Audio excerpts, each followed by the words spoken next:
Masters of innovation. Looking towards the future with anticipation, raising up the technological conversation from the east to the west and all across the nation. If knowledge is the cure, then we got the medication. We're the masters of innovation, the masters of innovation. We're the masters of innovation, the masters of innovation. Welcome, everybody, to the Masters of Innovation. We're coming at you with the cutting-edge knowledge you need to really think about the world you live in today. As always, I'm Garrett Wagner, your entrepreneurial CPA channel host, and the man keeping us grounded on our feet today in the practical world, because my co-host is a man that knows no limits, a man with a vast intellect, a vast background, and a brand new microphone to boot, Joe Brunsman, CPL Brokers. Joe, you ready to talk some innovation and some knowledge today? Let's do it. So today, Joe, we just talk about this, kind of other things that are going on post-COVID world, something we've both never been a fan of before. Because as we look at the accounting profession, we've talked about this, you hear this time and time again, talent shortage. Not enough people already in the profession. And now we're seeing college kind of put on hold, some issues happening. And one of the big changes in our profession that happened, I don't know exactly the date, maybe 10 plus years ago, depending where you live, that whole push to 150 credit hours. Used to be 120. People decided, no, accountants, you need 150 credit hours to sit for the CPA exam you didn't before. And Joe, let's dive into, really, I'll kind of just cut to the chase. While we both think that's a bad idea, it takes away from the profession, it holds us back, it doesn't add value to who we are. So Joe, let's hear from you. You're the master of all things. Why is this still a bad idea? Because it's stupid, it's counterproductive, and it is really based on ideas that made sense in 1950. Really. If I can make sure I heard that right, your objection point number one, very clearly, stupid. It's absolutely stupid. STUPID, stupid. Okay. With a capital S. With a capital S, nonetheless. Number two, counterproductive, means it's not helpful. So we got stupid, unhelpful. And then number three, it's a bad idea from what, 1952, I believe you said? Yeah, so if you go back to 1950, when I believe it was something like 7% of the U.S. population had a degree from a college or university, the college degree actually meant something, right? Whereas now, when the preponderance of high school graduates end up going to college is relatively meaningless. The academic rigor, I would say, at many of these institutions is questionable at best, really, to say the least. And, really even if we make the argument that somebody actually needs a college degree to be a CPA, which I would say you absolutely do not. But let's say you do. Why do you need 150 credit hours? So I've looked into this extensively because, quite frankly, it doesn't make sense to me. So essentially what you're saying is somebody needs to get relatively the equivalent of a master's degree before they can go out into the world, make what's average starting salary now for a CPA? It's something like 55 grand a year. And probably give or take, depending on your market, geographics, things like that. But that's about right. Yeah, so 55, maybe 65 grand a year. And now you have a work requirement, and now you have the CPA exam, and now you got to talk people into working through tax season. Whereas you could literally just teach yourself to program in your house and get a job at Microsoft making more money and have no student debt. So I actually looked up the chart where I actually charted out median income versus IQ and the amount of college credits you need. And it doesn't make any sense. I mean, it's an insane system that appears to be really built on vanity, I would say. This is going to be a controversial episode, but you don't need 150 college credit hours. That is absolutely insane. What do you have to get 150 college credit hours in? You don't have to get all accounting classes, right? What are those extra 30 credit hours in? So Joe, I can speak for myself personally because I agree with everything you said. I think it's a stupid idea. It's counterproductive. It's a bad idea. We're not learning things we need to do our job or to be CPAs. I think, like you said, the cost to obtain this 150 credit hours or a master's, if I'm going through college and I'm doing the math and saying, okay, well, my starting salary without it is 55. My starting salary with a master's is 55,000. So I just picked up, depending on my school, a small bit more or a huge bit more of student loan debt for no change in my earning potential. The CPA gets me a boost, but for most firms, we're really not doing something for masters or no masters. And then, yes, to answer your question, Joe, I needed to get 150 credit hours. I had the base accounting knowledge from my undergrad, so I literally needed 30 more credit hours. So I took a course on business ethics, which was the most useless course I ever took. I took French. I took nutrition.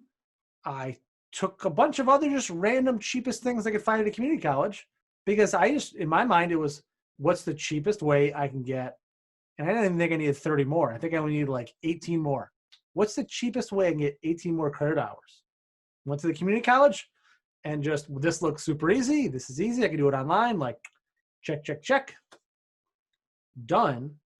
Because it wasn't going to make a difference. It wasn't going to change my career. It wasn't going to part with this master knowledge.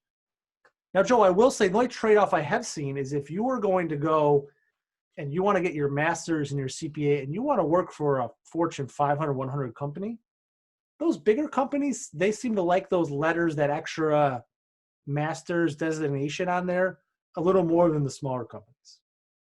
But mine's more anecdotal, where yours is probably more, you backed it up by actual science.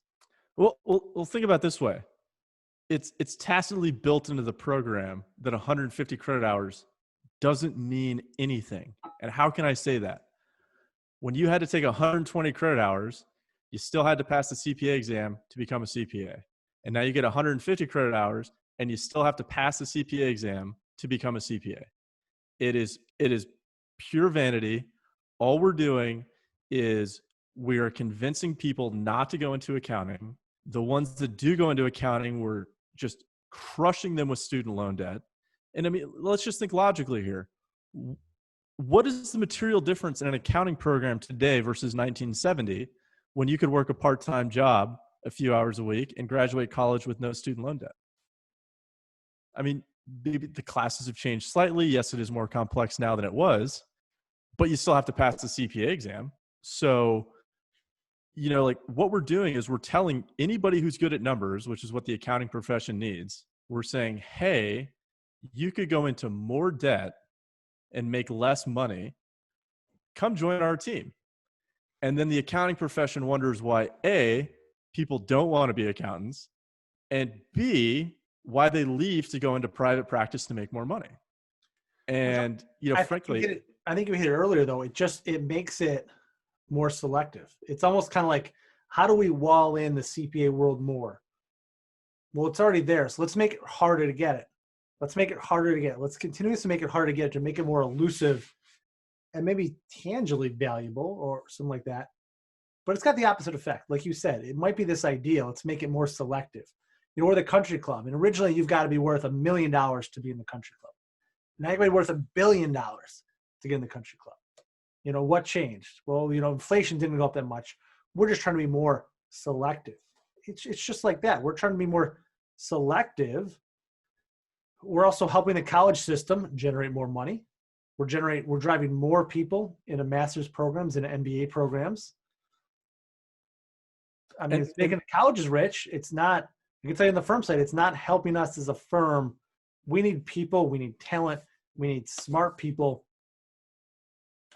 The master's programs not making that big of a difference.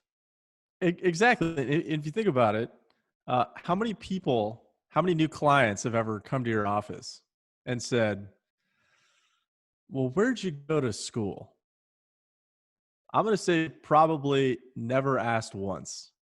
And frankly, the more people that we pump through the college system, right? It used to be a filter. Now it's a pump.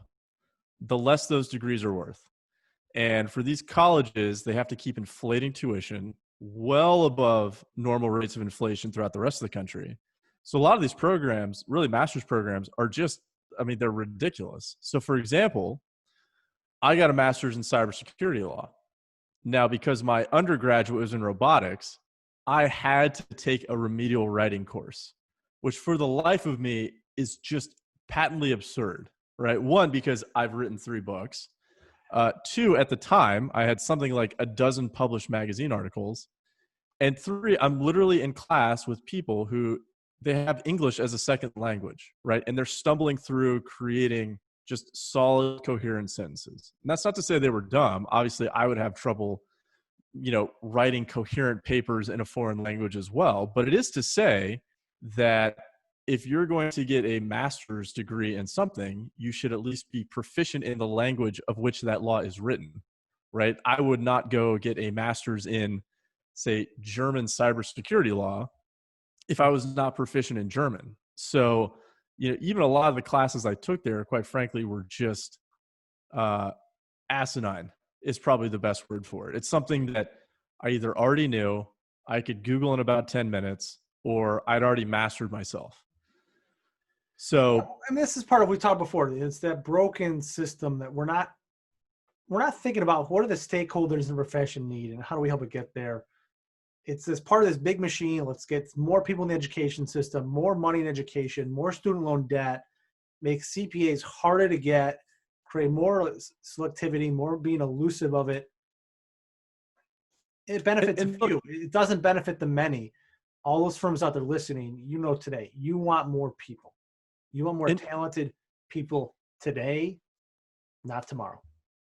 And it blows my mind when I go to a conference and I hear somebody from the AI CPA talking about how they want, more young CPAs to hang their shingle and start, small CPA firms because the small CPA firm is dying across the country. And it's like, so you're going to tell me that this kid with $100,000 in student loan debt is now going to go further into debt and hang up a shingle and do the hard life of an entrepreneur, or he could just go work for some private company somewhere and make just as much money and pay off that student loan debt. And the other issue is, as college keeps outpacing inflation, I don't understand why managing partners aren't screaming from the rooftops and absolutely demanding change from NASBA with these just ridiculous credentialing rules, because every year you're going to have to pay those new graduates more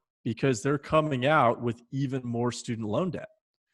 So you as a partner, every year, you're paying over inflation. You're essentially subsidizing the higher education industry when we know that you don't care about any of that. You just need someone to pass the CPA exam. So let's find a way to get more people into the pipeline, use the CPA exam as the filter that it should be, and then just carry on smartly from there.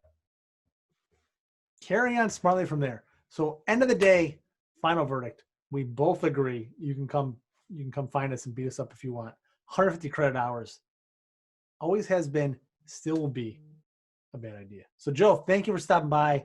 Everybody, thank you for watching. If you got your own opinion on this, we're both happy to talk to you anytime. We promise to be gentle. Speaking of which, don't forget, click to subscribe to the YouTube channel. Stay up to date.